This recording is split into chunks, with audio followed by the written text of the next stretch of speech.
जय भोले। भगवान के भोले भक्त प्रभु जानते थे कि यह मेरा निर्मल भक्त है, छल कपट नहीं जानता, अब तो प्रकट होना ही पड़ेगा। भगवान के भोले भाले भक्त की भक्त धन्ना जी का जन्म मुंबई के पास धुआन गांव में एक जाट घराने में हुआ। आपके माता पिता कृषि और पशुपालन करके अपना जीवन यापन करते थे। वह बहुत निर्धन थे। जैसे ही धन्ना बड़ा हुआ उसे भी पशु चराने के काम में लगा दिया। वह प्रतिदिन पशु चराने जाया करता। गांव के बाहर ही कच्चे तालाब के किनारे एक ठाकुर द्वार था जिसमें बहुत सारी ठाकुरों की मूर्तियां रखी हुई थीं। लोग प्रतिदिन वहां आकर माथा टेकते व भेंट अर्पण करते। धन्ना पंडित को ठाकुरों की पूजा करते, स्नान करवाते व घंटियां खटखटाते रोज देखता। अल्प बुद्धि का होने के कारण वह समझ ना पाता। एक दिन उसके मन में आया कि देखते हैं कि है क्या। उसने एक दिन पंडित से पूछ ही लिया कि आप मूर्तियों के आगे बैठकर क्या करते हो। पंडित ने कहा, ठाकुर की सेवा करते हैं जिनसे कि मनोकामनाएं पूर्ण होती हैं। धन्य ने कहा, यह ठाकुर मुझे भी दे दे। उसमें छुटकारा पाने के लिए पंडित ने कपड़े में पत्थर लपेटकर दे दिया। घर जाकर धन्य ने पत्थर को ठाकुर समझकर स्नान कराया और भोग लगाने के लिए कहने लगा। उसने ठाकुर के आगे बहुत मिन्नतें की। धन्य ने कसम खाई थी कि यदि ठाकुर जी आप नहीं खाएंगे तो मैं भी भूखा ही रहूँगा।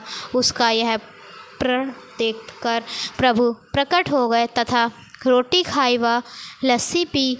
इस प्रकार धन्य ने अपने भोलेपन में पूजा करने और साफ मन से पत्थर में भी भगवान को पा लिया। जब धन्य को लगन लगी उस समय उसके माता पिता बूढ़े हो चुके थे और अकेला नवयुवक था। उसे ख्याल आया कि ठाकुर को पूजा से खुश करके यदि सब कुछ हासिल किया जा सकता है तो उसे अवश्य ही यह करना होगा जिससे घर की गरीबी चली जाए तथा सुख आए। ऐसा सोचकर ही वह पंडित के पास गया। पंडित ने पहले ठाकुर देने से मना के दिया कि वह ठाकुर की पूजा अकेले नहीं कर पाएगा। दूसरा, तुम अनपढ़ हो। तीसरा, ठाकुर जी मंदिर के बिना कहीं नहीं रहते और ना ही प्रसन्न होते हैं, इसलिए तुम ज़िद मत करो और खेतों की संभाल करो। ब्राह्मण का धर्म है पूजा पाठ करना, जाट का कार्य है अनाज पैदा करना। परंतु धन्ना टस से मस ना हुआ। अपनी पिटाई के डर से पंडित ने जो शालीग्राम मंदिर में फालतू पड़ा था उठाकर धन्य को दे दिया और पूजा पाठ की विधि भी बता दी। पूरी रात धन्य को नींद ना आई। वह पूरी रात सोचता रहा कि ठाकुर को कैसे प्रसन्न करेगा और उनसे क्या मांगेगा। सुबह उठकर अपने नहाने के बाद ठाकुर को स्नान कराया। भक्ति भाव से बैठकर लस्सी, रिडकी व रोटी पकाई। उसने प्रार्थना की, हे प्रभु भोग लगाओ। मुझ गरीब के पास रोटी, लस्सी और मक्खन ही है और कुछ नहीं। जब और चीज़ें दोगे तब आपके आगे रख दूँगा। वह बैठा ठाकुर जी को देखता रहा। अब पत्थर भोजन कैसे करे। पंडित तो भोग का बहाना लगाकर सारी सामग्री घर ले जाता था, पर भले बालक को इस बात का कहाँ ज्ञान था। वह व्याकुल होकर कहने लगा कि क्या आप जाट का प्रसाद नहीं खाते? दादा तो इतनी देर नहीं लगाते थे। यदि आज आपने प्रसाद नहीं खाया तो मैं मर जाऊंगा, लेकिन आपके बगैर नहीं खाऊंगा। प्रभु जानते थे कि यह मेरा निर्मल भक्त है, छल कपट नहीं जानता, लेकिन अब तो प्रकट होना ही पड़ेगा।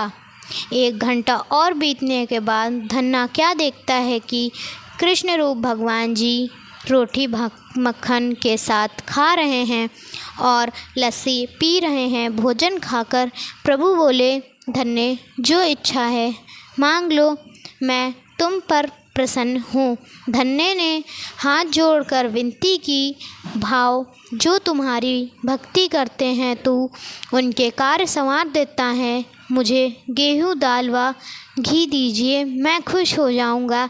यदि जूता कपड़े 7 प्रकार के अनाज, गाय या भैंस सवारी करने के लिए घोड़ी तथा घर की देखभाल करने के लिए सुंदर नारी मुझे दे। धन्य की यह वचन सुनकर प्रभु हंस पड़े और बोले, यह सब वस्तुएं तुम्हें मिल जाएंगी। प्रभु बोले, अन्य कुछ? प्रभु, मैं जब भी आपको याद करूं, आप दर्शन दीजिए। यदि कोई ज़रूरत हुई तो बताऊंगा। तथास्तु, भगवान ने उत्तर दिया, हे प्रभु, धन्ना आज से आपका आजीवन सेवक हुआ। आपके अलावा किसी अन्य का नाम नहीं लूँगा। धन्ना खुशी से दीवाना हो गया। उसकी आंखें बंद हो गईं। जब आंखें खोली तो प्रभु वहाँ नहीं थे। वह पत्थर का शालिग्राम वहाँ पड़ा था। उसने बर्तन में बचा हुआ प्रसाद खाया, जिससे उसे तीनों लोकों का ज्ञान हो गया। प्रभु के दर्शनों के कुछ दिन पश्चात धन्य के घर पर सारी खुशियाँ आ गई। एक अच्छे अमीर घर में उसका विवाह हो गया। उसकी बिना बोई भूमि पर भी फसल लहरा गई। उसने जो जो प्रभु से मांगा था उसे सब मिल गया। किसी ने धन्य को कहा, चाहे प्रभु तुम पर प्रसन्न हैं, तुम्हें फिर भी गुरु धारण करना चाहिए। उसने स्वामी रामानंद जी का नाम बताया। एक दिन अचानक ही रामानंद जी उधर से निकले। भक्त धन्य ने दिल से उनकी खूब सेवा की तथा दीक्षा की मांग की। रामानंद जी ने उनकी विनती स्वीकार कर ली और दीक्षा देकर धन्य को अपना शिष्य बना लिया। धन्ना भगवान के नाम का सुमिरन करने लगा।